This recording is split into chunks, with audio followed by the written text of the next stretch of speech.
Welcome to the third session as part of our Study in Europe series. The session is on the Erasmus Mundus Joint Masters program primarily, but we'll also be discussing double masters programs, joint masters programs that are commonly offered in European universities. Um, we I'll quickly talk to you about Project EduAccess. I'll tell you a bit about the series and introduce you to your panelists and then hand it over to them, who will take you over the Erasmus Mundus scholarship as well as the concept of a double masters or joint masters, and then we do the Q&A. So very quickly, we are Project EduAccess. We believe that access to higher education, leadership, and professional opportunities is a privilege that most people from marginalized communities are systematically denied through cost, information, and dispositional barriers. And so we try to improve inclusivity in some of these spaces by removing these barriers for marginalized communities in the global South. We have four key interventions: mentoring, counseling, role modeling, information advice, capacity building, skill development, and evidence-based advocacy. Our Study in Europe series, Study in US series, and all our online workshops are a part of our interventions on making information more accessible to students interested in higher education abroad. Um, to do that, we have four wonderful mentors who've joined us and mentors who are participating in the Study in Abroad series, people who've studied in Europe or are currently pursuing their degrees in Europe. So we've already done two sessions as part of the series, which is introducing you to masters in Europe and PhD programs in Europe. Both of the sessions are uploaded on our YouTube channel, so please go and have a look at that. And then this is the one on Erasmus Mundus, and then we move to country-specific sessions where we'll discuss master's and PhD applications in some of these European countries, and we'll also discuss just scholarship opportunities that are unique to these countries. So do attend these sessions. I think it'll be very helpful if you're still deciding where to apply. And finally, but very importantly, our four panelists for today who you might have seen before in our other workshops. So we have with us Chitnain, who is doing the Erasmus Joint Masters in Economic Policies for Global Transition. We have with us Farseen, who is doing an Erasmus Mundus Joint Masters in Migration and Intercultural Relations. We have with us Khushi, who is doing an Erasmus Mundus Joint Masters in Global Development Policy. And then we have Mohsin, who is doing a double masters program at three or two European universities. And we'll be talking to you about double masters programs. Our panelists speak English, Hindi, Punjabi, Malayalam, and Urdu and Kashmiri. So when we move to the Q&A, if you're not comfortable in asking your questions in English, feel free to ask your questions in any other language that I've mentioned, and we'd be happy to respond to you in that language. With that, thank you once again to the panelists. Thank you everyone who's joined us, and I will hand it over to Khushi. Yeah. Hi, everyone. So let me start with the overview of what these Erasmus Mundus Joint Masters Scholarships are. So these are basically programs and also scholarships that are given by European Union for pursuing higher or master's level programs across the countries. And of course, these are very highly valued because you get a lot of exposure, you travel through the Europe, you also collaborate with different institutions, and you get a lot of experience and a diversity of things that you go through in all of these programs. For example, my program is Global Development Policy, and our universities collaborated with United Nations, with a lot of NGOs, and gave a lot of exposure. So yeah, these programs are very well known for those kinds of stuff. And these scholarships, if you get it, cover the cost of the participation, including tuition fee, health insurance, monthly stipend. Monthly stipend differs based on the kind of program you go for, but usually it's good enough to sustain you for a month, and it's like a fully complete rounded stipend. And the deadline for these programs vary according to the program, but they usually start around October and go till January, some till mid-February as well. And yes, for the following academic years, so you need to submit your applications and all in that framework. But as I said, every program has their own deadlines, and they might have some additional steps depending on the kind of program you're applying for. So it's good to be acquainted with the kind of program and the specific deadlines. If you go to the next slide. Yes, so to know about your program or to discover your program, we can go to this website, which is outlined here in the presentation, which is a catalog basically. Well, the selection process of your program can differ based on the kind of approach you take, but these programs are mostly offered in STEM subjects, but many other humanities fields or economics disciplines are involved in the program catalog as well. Most of the programs are focused on practicality or specialization. So even if you go for like economics, you won't get a master's program in economics. You would get a program in global development policy or European economic integration and, something like that. So what I would suggest is that if you want to start exploring Erasmus Mundus, you should go through this catalog, look through all the programs and see what aligns to your interest, because it would be a very specific kind of specialization. And you need to like go through the description to understand what it is. So there won't be any straightforward answers to that. Well, after you explore the catalog and you figured out your programs, it's important that you go to the websites of each program, because usually one of the things with these programs is that one university is organizing the whole program, but you also go to other universities. So you need to apply through this one primary university. And so you go to their website, you see the requirements, you see the application fee and the course of study. You also get to know the modules that are going to be included in every semester, so you know that this program is relevant for you. And in some of the applications you also have different tracks, which means that you can choose and pick the universities you want to go for particular semesters. So this program would also, Erasmus Mundus is also known to like, make you tailor the program to your specific needs and specific interests. So, well, checking the universities and the websites of those universities is a very important step for that. And if you feel that this is a good program for you, you should like go ahead and apply. Most programs application will be between October and March. Yep. So yeah, we can go to the next slide.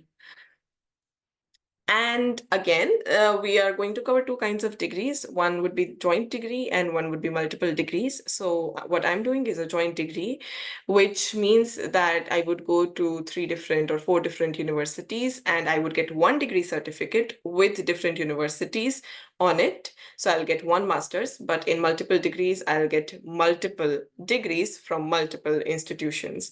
So you also need to look for what kind of degree program you're going for. Yeah, now I pass on to Farseen. Thank you, Khushi, for the introduction. So going to the selection criteria. So as Khushi has already mentioned, it's a master program, and like typically the qualification or the eligibility is to have a bachelor's in a relevant subject. So that's the initial eligibility that most of these programs will have.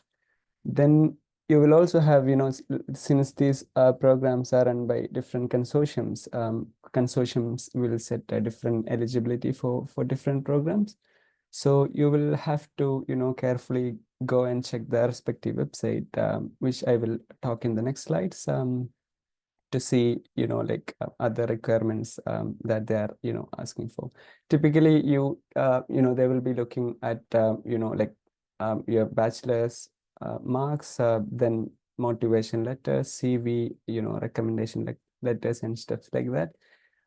You can see, like the criteria and the weightage that they will be given to different aspect of your application in the website of the program. So yeah, and another thing is that, in order for the scholarship, to be eligible for the scholarship, you will have to graduate before you apply. There are many programs that you can apply even before you I think graduate. Is there any disruptions? Okay, so there are many programs that you can apply even before you graduate, but in order to be considered for the scholarship, you will have to, submit your bachelor's transcripts. Yeah, let's go to the next slide, please. And I'll take you through the Erasmus Mundus catalog that Khushi has mentioned. So we have around 19 different academic fields that the scholarships are provided. So from arts to medical science, engineering, everything you will find, one or two relevant Erasmus Mundus program. So can you please go to the next slide, please? Yeah. So this is the starting point if you are considering, like an Erasmus Mundus program. So it's called Erasmus Mundus Catalog. I will also share the link in the chat box. So this is a place where you can find all the programs, that the European Commission is currently, funding. So currently, I think the latest update is like we have around 192 Erasmus Mundus programs.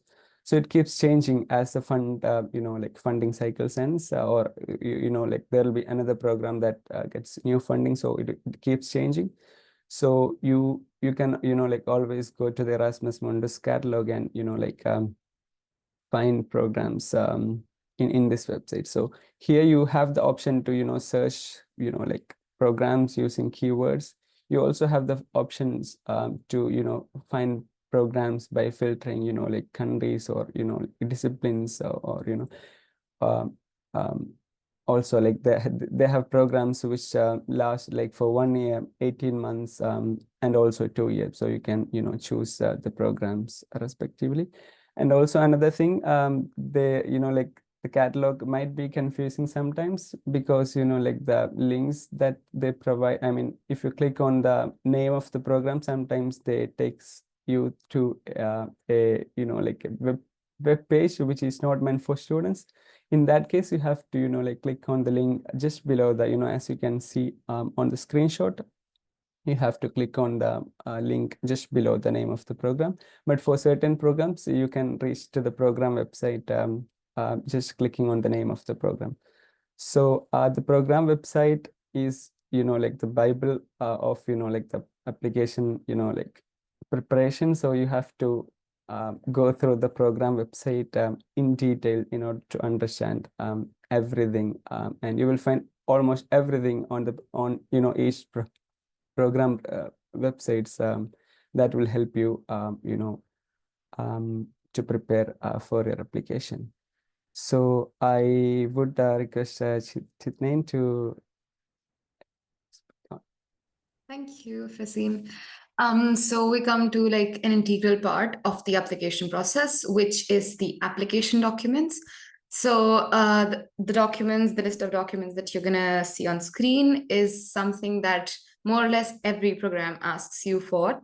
I'll just kind of go into the details of each one of them if needed to just give you an idea, because sometimes students have particular questions that what if I don't have a passport when I'm trying to apply? So that was the case with me. I did not have my passport made right at the moment. So at that point, you just have to put a proof of your ID, and you can then get your passport made if you get selected and if you're supposed to travel. So right at the time of application, even if you don't have your passport, but you have some sort of ID proof, that works. But eventually, if you're traveling and you get selected and you plan to get into the course, well, passport is a requirement. Your bachelor's degree is, again, some students have these issues that, okay, I will get my degree a year late or maybe some months late. I think that happens with a lot of students who just get into the master's program after bachelor's degree, that they don't have a gap, or maybe they don't have professional experience during those years. So this problem comes up with, I think, almost every student who applies to this.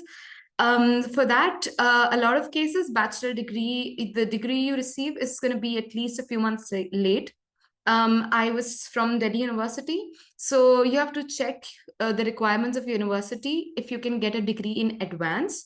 Most of the universities nationalized in at least at India level, they have some provisions for this, and even if they don't, they would give you some sort of like a material that signifies that yes, your degree is underway, and meantime maybe the college can grant like a provisional degree for that. So either of it works, and it also depends on your program coordinators how they're willing to accommodate that.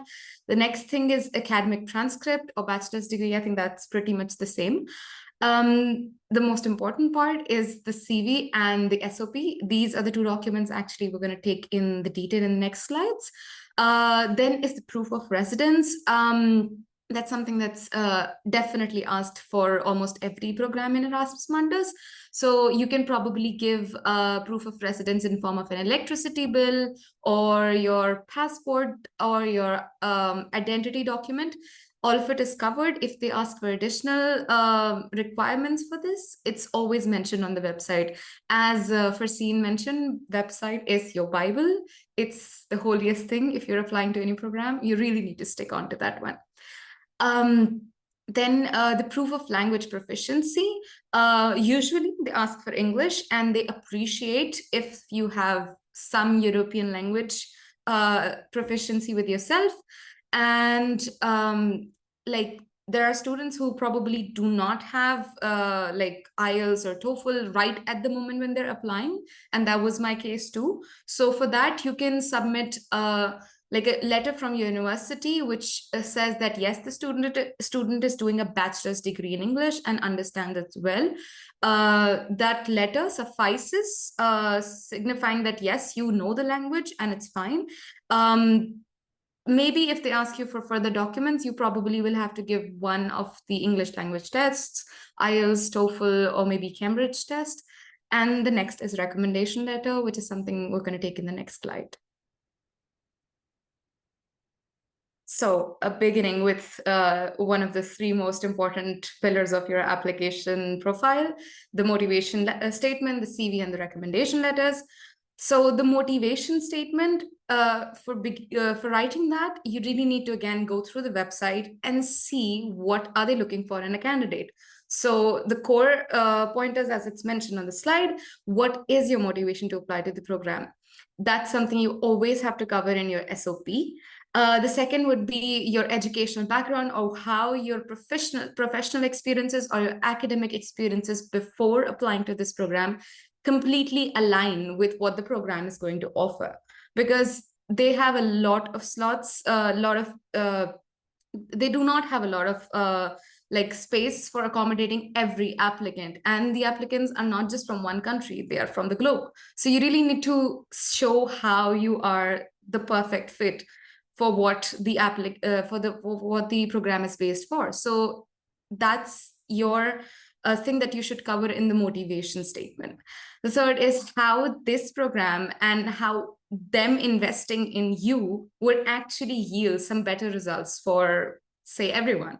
And that's the last part of your motivation statement, how you're going to be using these professional competencies in future. And that can, well, some people have a great clear idea of, yes, this is what I want to do in future, but many people don't, and it's fine. You don't really have to be like very pinpoint, but probably you should know that this is the field I would want to go in, or maybe this is the idea that I want to work on, and that has to be a bit concrete idea. The second thing is your CV.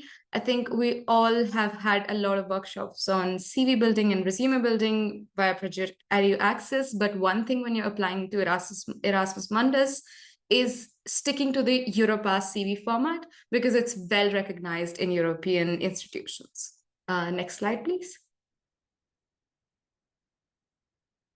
I think, yeah, so now we're gonna just have a quick look at the timeline. I think it has been mentioned already that the timelines for particular courses vary, but more or less the online application begins from October to January, and the application window is open during this time.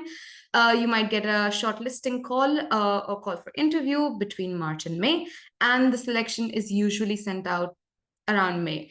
For some programs, it's a little earlier. Like for my program, it was like I was supposed to apply till January, and I received a call for interview during February. And by March, I had the results. So it really depends on your program. And again, it's detailed on the website.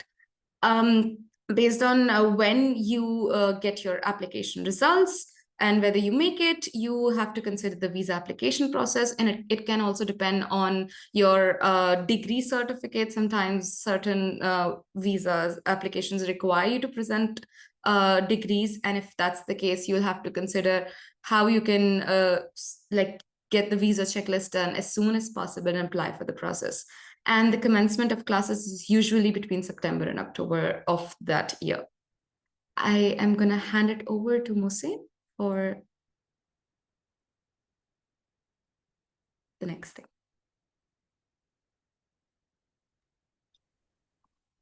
Yep.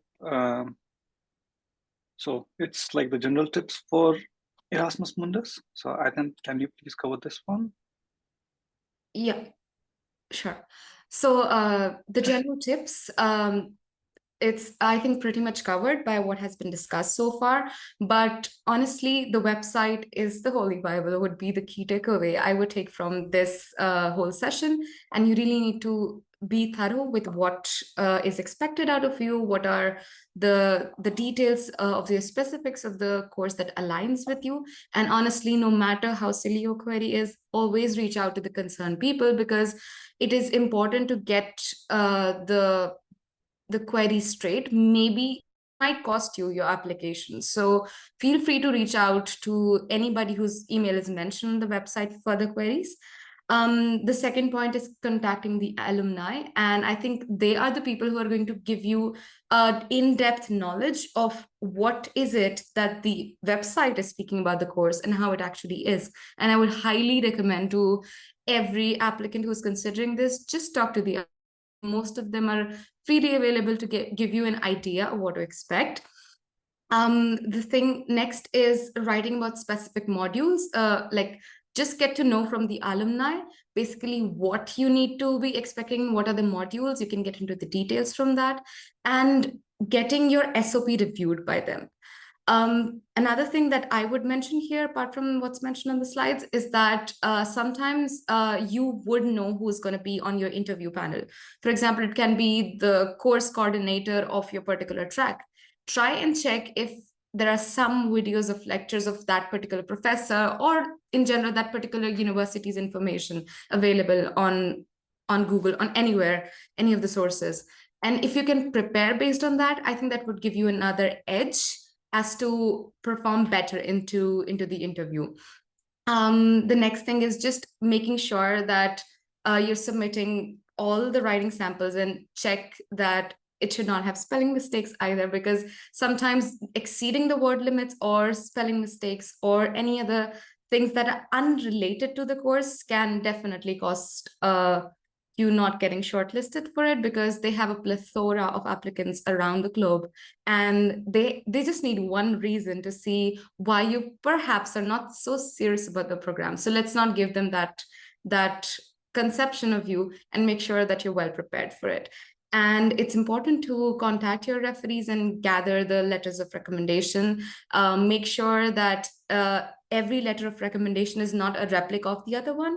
Make sure it can actually put different aspects of who you are and why who you are as a person aligns with what the course is going to offer and your aim into this particular field which you've chosen. Different aspects of it should be covered in multiple letters of recommendation, as many are as it's asked. It's usually 2 to 3, and the application should be well connected with the SOP, CV, and the letter of recommendations. So that would be the tip, and I think Mohsin can take over now. Thank you, Chitnain. So we will be talking about multiple master program or multiple degrees in Europe.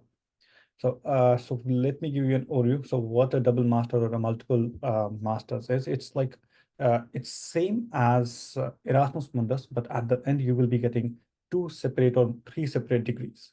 So in the Erasmus Mundus program, you get a joint degree. So in multiple masters, you get separate degrees. And the benefits is international exposure. You have an enhanced career prospects about the like that improves your employability, job opportunities, and networking. So we will discuss about the benefits at the end of the slide. So like the detailed one and the popular fields. So you can get admissions in business, engineering, so STEM, non-STEM, so everything. So it totally depends upon the universities and their partners.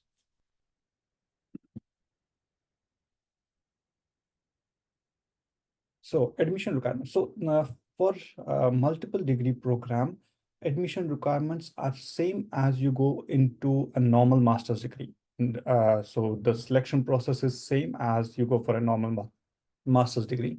So you should have a bachelor's degree. So you should have, let's say, a proof that you are good in English. So it can be IELTS, TOEFL, or you can get a medium of instruction certificate, depends upon university. So you should have your personal statement, CV, letter of recommendations. It's simple, like it's not very competitive to get into multiple degree or dual degrees than Erasmus Mundus. And deadlines vary from university to university. So all the universities have their internal deadlines. So you can apply, let's say, to University of Padua. So their application starts from November till March. So for Milan, it starts from December. For Pavia, it starts from I guess it starts from November as well. So so it typically depends upon the university. So you can also about on the country. So if you are planning to do your dual degree from Germany, so you have to follow the deadlines of that particular university in Germany.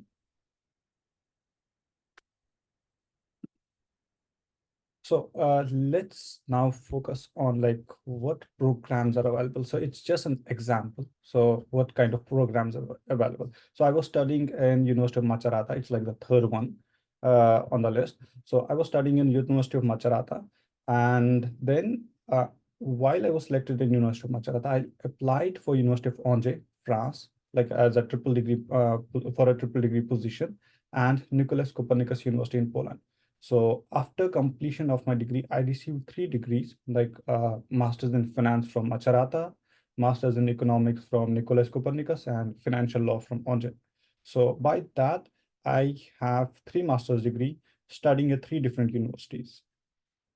So same as with, like, say, University of Padua, and there's in US, they have a collaboration with an American like school. So this is the name of university they have in New York. So at the end, you will get like 2 degrees. One is university master's degree in finance, and another one is finance, accounting, and business consulting. So these are 2 separate degrees issued by 2 different universities. So you have to spend a particular time. Let's say for me, it was 1 year in Macerata, like Italy, 6 months in France, 6 months in Poland. So it depends upon the bilateral agreement they have with different universities.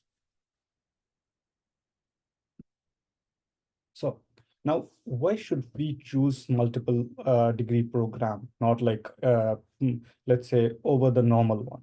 First of all, is like you will be having multiple degrees in multiple disciplines that will be closely related. Let's say for me, it was economics, finance, and financial law. So it can't be, let's say someone is like civil engineer and he will have an another degree in robotics. He might have another degree in, let's say, environment, maybe. So if the university agrees to it. And the second most benefit about this is right to work in multiple countries. Let's say if a student is pursuing his master's in Italy, he will be eligible to work only in Italy. And like from his work, like visa. And if a person is having a multiple master's degree, he will be able to work in multiple countries. Right now, I'm working in Poland just because of the multiple degree. And this the main benefit of this is it's way too economical. So you pay your fee to just one university, and other you don't have to pay any additional tuition fee or any other additional fee. And even you get scholarship opportunity, like your university will pay for your mobility. Let's say if you are studying in a university in Italy and then you are doing your double masters with a university in Germany, so you will be paid almost like 300 to 500 euros per month. That should cover some of your expenses. And you have multicultural exposure, so you meet a lot of people. It's super amazing to spend time with like people from different cultures, and also extended employability opportunities. So that's like whenever you submit your CV, it stands out. Like you are a person having like multiple degrees rather than a person having just one degree, and you also have like a right to work in multiple countries. So that of course gives you an edge when it comes to your employability options. So I think that's it. Great. Thank you so much, all of you. That was extremely comprehensive and I'm sure helpful. We'll now move to the Q&A part of the session. And as I said, if you have any questions, you can raise your hand and ask your question to the panelists directly, or you can put your questions in chat, and we will take it up. Okay, I see some questions in chat. So there's a question that says, by course website, you mean the Erasmus website about the course or the college website? Because sometimes the university's pages are not in English.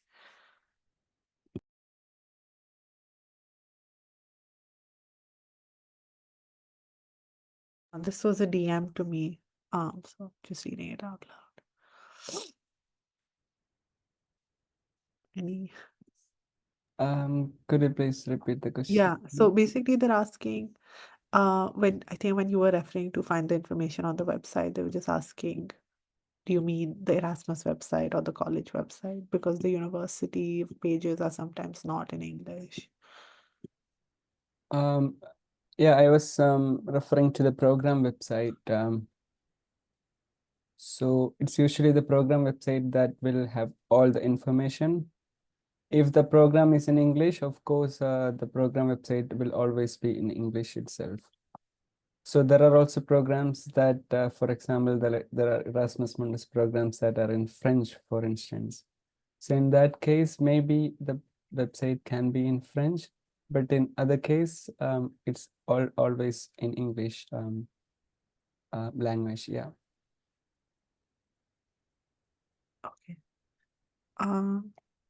Okay, so there's another question. It's slightly long, so I'm just going to read it out. My question is regarding the issue of ECTS and how to convert Indian university or local credits into ECTS. Also, ECTS takes into consideration all the study hours, including projects, assignments, etc. But Indian credits only focus on the number of teaching hours. So I'm a bit confused here.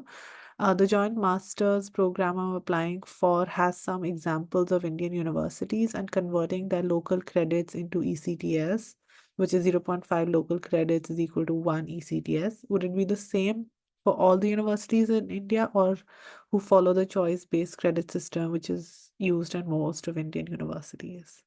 Sorry, it's a bit long, so it's also in the chat if anyone just wants to read it. Yep. I would like to take on this question Yeah, because we yeah. have discussed this a lot in our groups as well. So this ECTS is completely different than what we have in India. So typically 1 year of study equals to 60 ECTS. So if you have a 3 years of degree, that automatically means you have a 180 ECTS. And if you have 4 year, that automatically means I believe you like surpass 210. So you don't need to worry about converting or something. So because there is not a comprehensive guide or on this, so usually universities will take this in consideration, like 1 year equals to 60. So that's what we also have. Because my degree, it had like 152 credits, like an Indian credit. And I was even in this confusion, like how will this happen? And then university gave me an idea that we generally consider like 1 year equal to 60. Great. Farseen, did you want to add anything? Because you'd This is something that I'm always confused about. So in my case, I didn't have this experience, so I think I'm not the right person to take this question. But thanks, Mohsin, for explaining it. sorry, I thought you wanted to answer because you'd unmuted. Sorry. Yeah, I think Chitnain? I will just add a little bit to that. I think I got cut off, so I could not really hear Mohsin's reply. I'm sorry.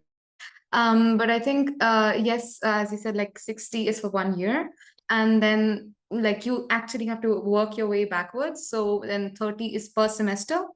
And out of which, like if you have like 6 courses or 3 courses per semester, you would generally have like a weightage, basically, I think credits for each course. So I remember some of my courses were 6 credits and some of them are 4 credits. So you have to then work your way backwards. If 30 is for the entire semester, and I have, say, 3 6 credits courses and 1 4 credit score, how many ECTs would it be for each? And it's just the way you do it. And I know it's a little extensive work, but I think it's just an insight into what to expect when you are actually preparing for a master's abroad. Thank you, Chitnain. So I'll read out another question. I heard only some Erasmus programs are fully funded, while most are not. They apparently roll out new courses with full scholarships, and then the cycle is closed off once the course gets started and is in demand. If so, how do we know which courses will give full scholarships and which won't? Well, I'll take up that question. So, it totally is updated on the website, but like sometimes you also need to like look through the scholarship grants. So usually if the scholarships are fully funded, they would mention it that you're getting health expenditure, tuition fees, and like 1,000 euros or 1,400 euros per month. But also, sometimes, which happened with one of my friends this year, was that he applied to an Erasmus program, and it was apparently a fully funded program, but no one got the scholarship. And there were a lot of people who were admitted to the program, but the university gave them separate scholarships. So now to every university they go for their mobility, they would apply for scholarships. So, like it's an anomaly, but it can happen. So I suggest that if like usually programs mention that they are giving full scholarship, and if you get into the program, you should write an email to the coordinator and try to clarify if this full scholarship program still is applicable to everyone. Because, for example, my friend got partial scholarship but not full, and nobody got full scholarship, although the program mentioned that they would get full scholarship. So I suggest that the good way to know is to email the coordinators for that year and ask them to explain. If it's all right, I'll just like to add a bit to this. I think this is like a very valid question, because the program that I am in, it actually received funding from the EU for 5 years to run that program, like 5 cohorts. So my cohort was the last cohort that had scholarships.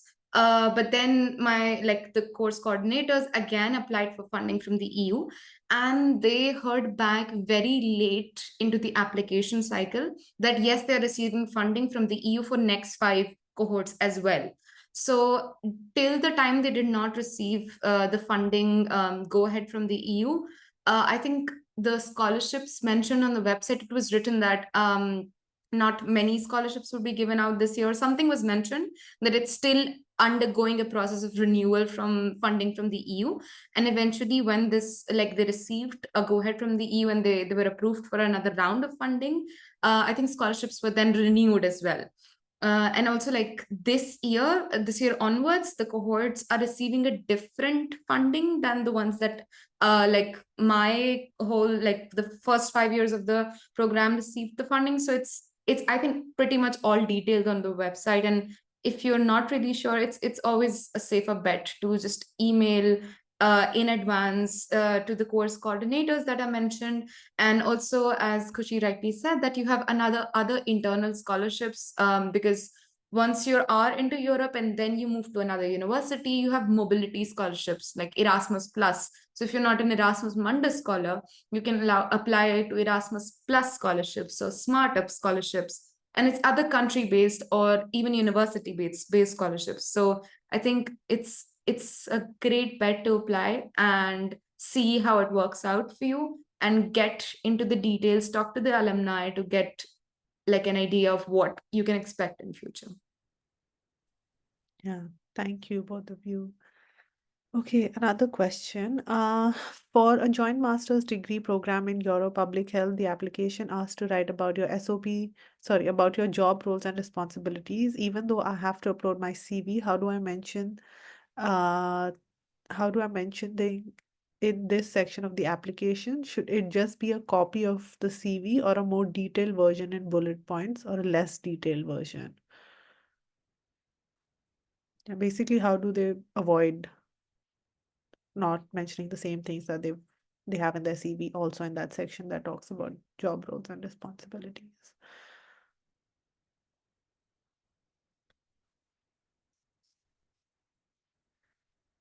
Any advice?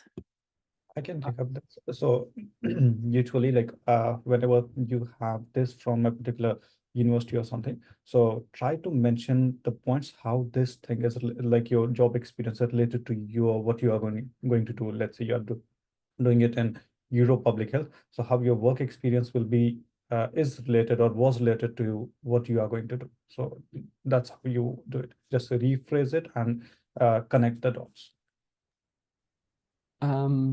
If I can add something. So in our case, we also had similar, instances where we had to repeat the steps that we have on our CV. So in that case, we were having, like a word limit in the application portal. So in our case, it was few characters. So it was a kind of, shortening what we have on our CV. So yeah, sometimes you will have to repeat steps on a CV on the application portal as well. Perfect.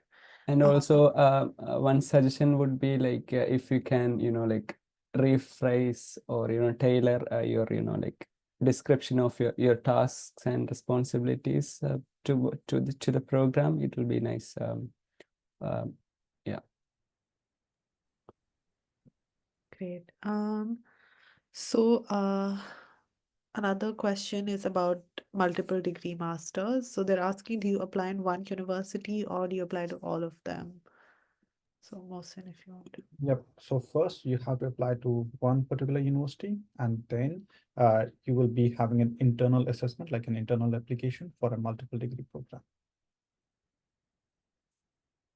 And I would recommend choosing a university that will give you like for me, you can apply for multiple degree from three universities. Let's say a student in University of Angers, a student in University of Nicolas Copernicus University, and University of Macerata can apply for the same triple degree masters, but the tuition fees will be different.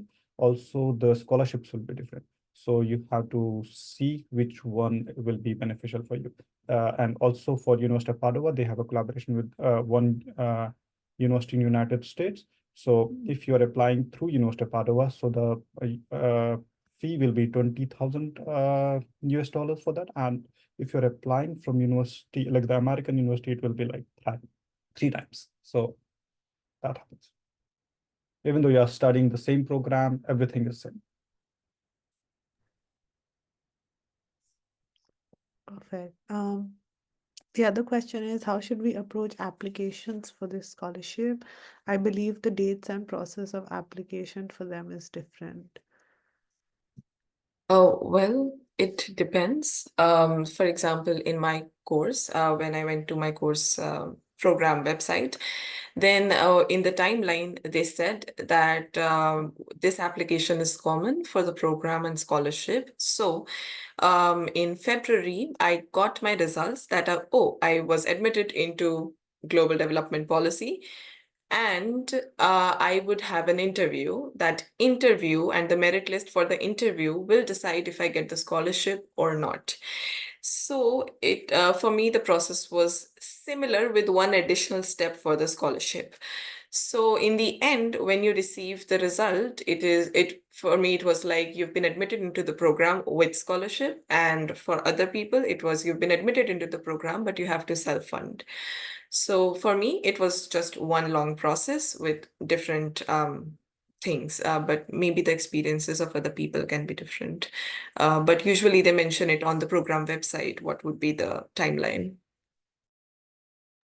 Yeah, if I can add, so in our case, we have different deadlines for scholarship applications and non-scholarship applications. So usually the scholarship applications closes earlier than the other one.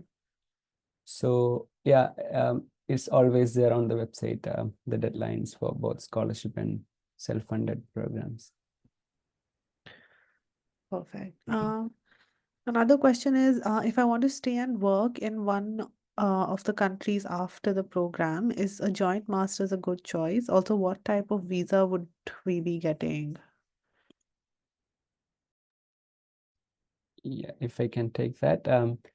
So yeah, if you want, more options to, like settle down in countries, then your Erasmus Mundus is the right choice. So you will have options to settle in two or more countries. So in my case, I had the option to choose like from 4 countries. So it depends on your mobility and the university that you are, like gonna enroll.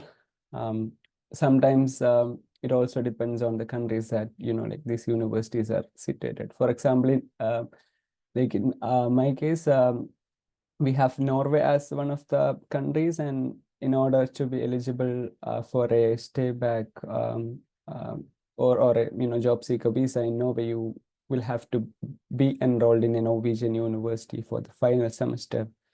So it depends on the immigration policies of the countries involved as well. But you have options of settling down in 2 or more countries. Yeah. Yep. But for the multiple degree programs, so there is not just like you can just choose one. You can simultaneously have like 2, 3. So right now I'm like a resident in 3 countries. I have work rights in 3 countries at the same time. So and it doesn't matter. So if you are going to spend your like the final semester there, or if you are going to like there's no criteria on it. You just need because you will be having 3 different degrees. So you are eligible for job seeker visa and work rights in 3 different countries.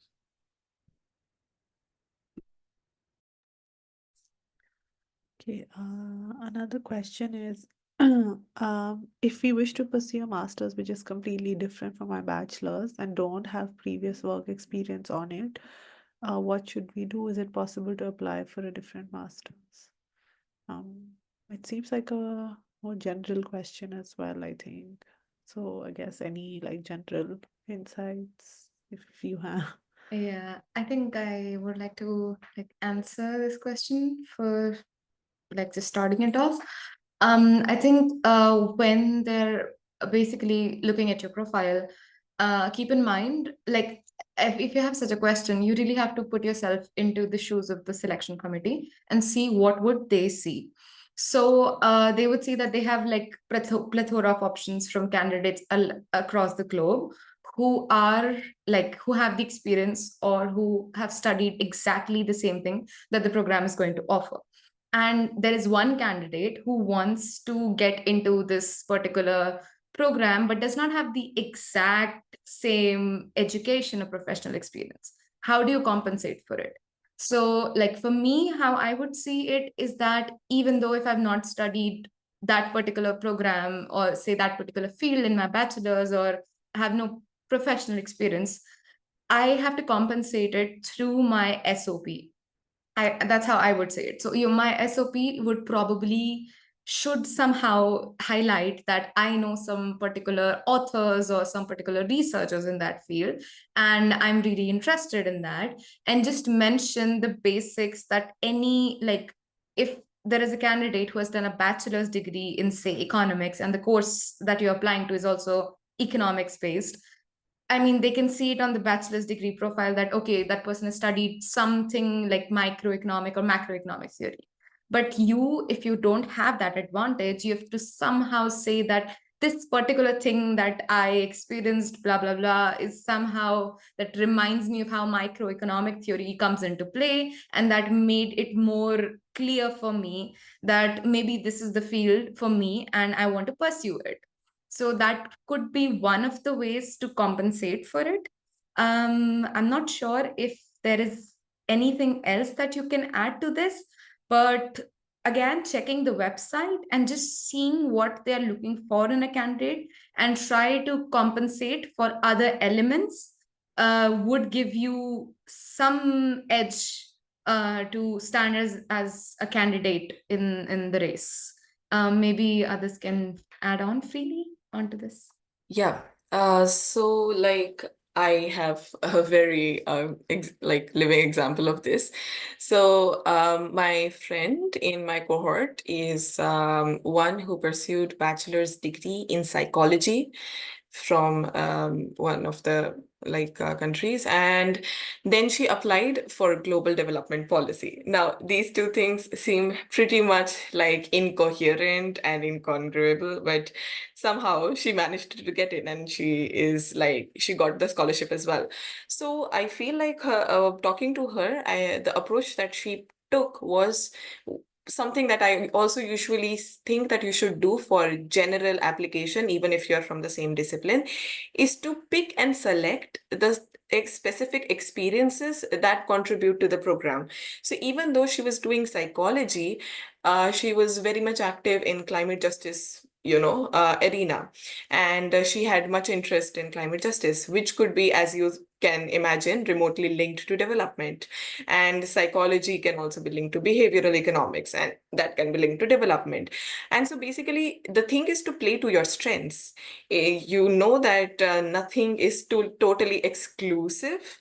Like it's not like engineering cannot be linked to economics. It can be.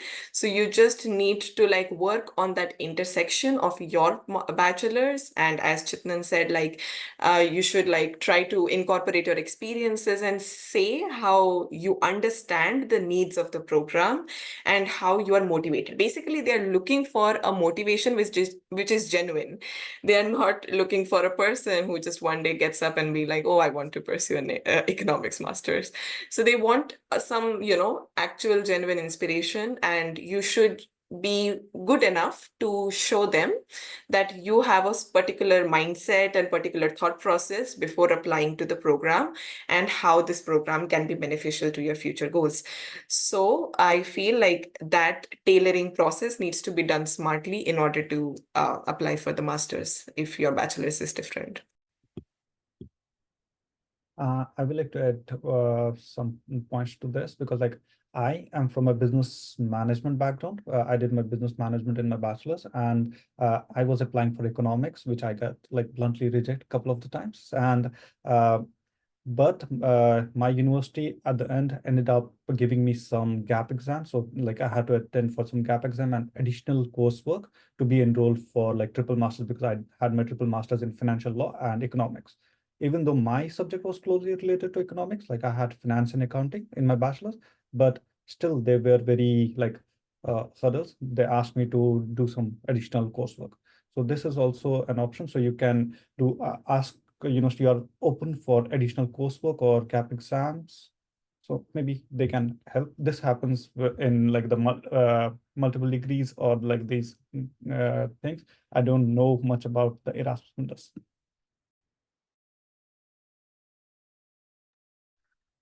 Great. I'm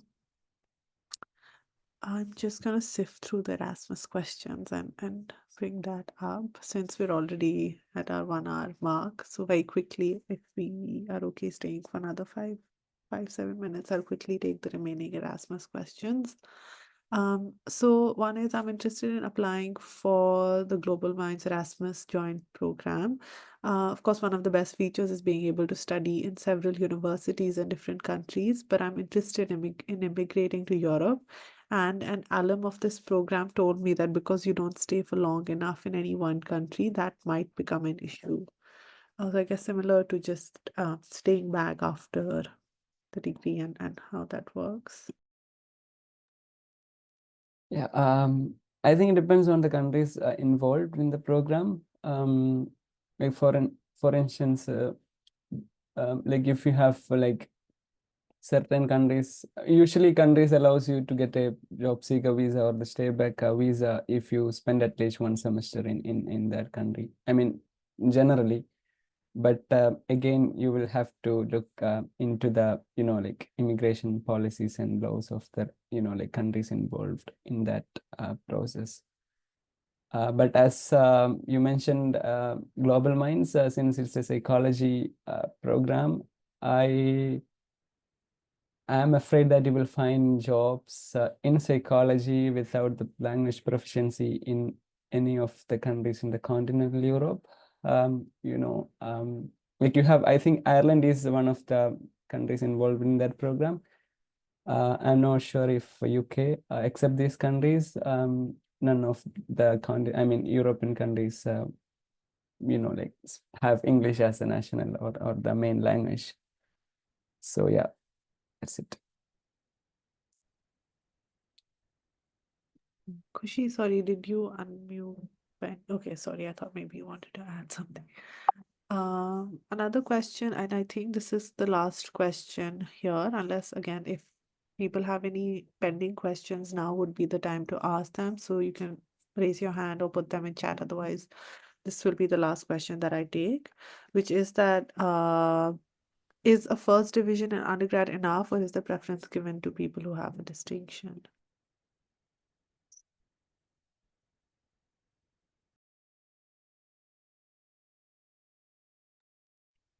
Yeah, if I can Yeah. take that. In my experience, I think they will be taking, like your application as a whole instead of only considering your marks.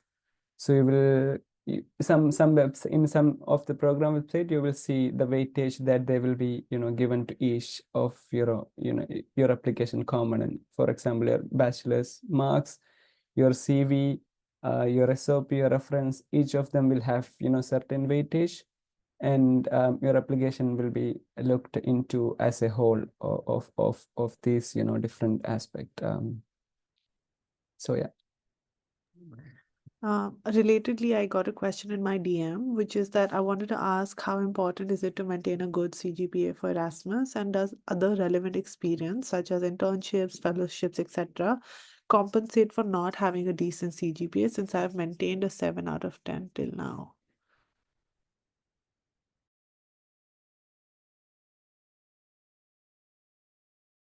Well, I guess it depends on the kind of program you're applying for, as Farseen said, like they consider your application as a whole.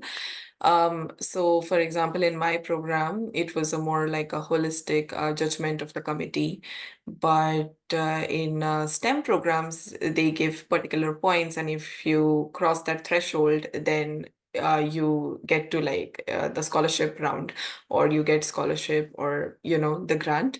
So basically it depends, and I feel like, yeah, like it is usually mentioned on the website, and they're not very strict about like the first division or the second division per se, and if they are, they would definitely mention it in the website. But yeah, there is usually just a lower threshold that you need to cross. Yeah, I think just a little bit to add on. Yeah, definitely you have to just be above a certain grade, as Khushi just mentioned, but also like try to make sure that your CV or your other work experiences, or like I think the example that Khushi gave about her friend, that she was from a psychology background but was very much active into climate change and other advocacy, how you can compensate for your profile.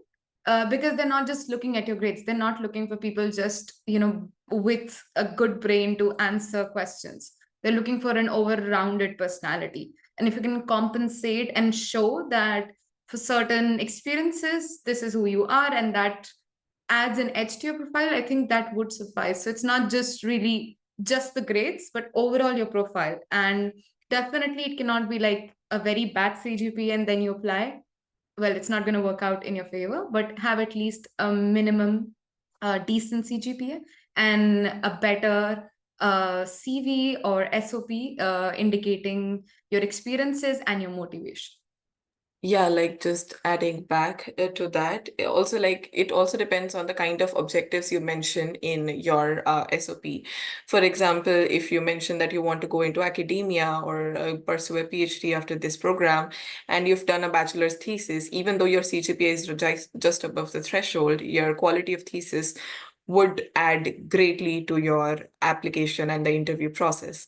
So it kind of depends on how you tailor your application and what you give them the expectations from you. Like, you have to be true to the picture you're painting for them. So CGPA is not like a very important criteria, but it's just a minimum threshold. It's your overall application that is considered.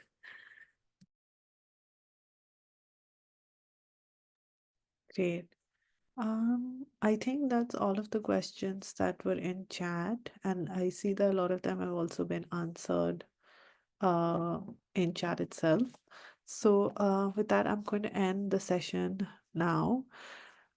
Thank you so much, Khushi, Farseen, Mohsin, and Chitnain for joining the session and for taking time out on your weekend to talk to everybody about the Erasmus and about generally double masters and joint masters programs in Europe. Thank you everyone who joined us today. I hope you found the session helpful. We will be uploading the recording of this session on our YouTube channel in the next few days, so keep a lookout for that.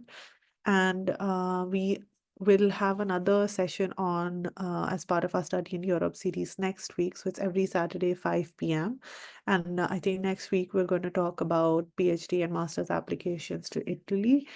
So please do join that. And we have a session on as part of the Study in US series happening today at 8 p.m. And this is for STEM courses specifically. So if that's of interest, please do join. And yeah, thank you so much again, everyone. Hope you have a nice rest of your weekend. Thank you. Thank you so much, Misbah. Bye. Thank you. Bye. Thank you. Bye.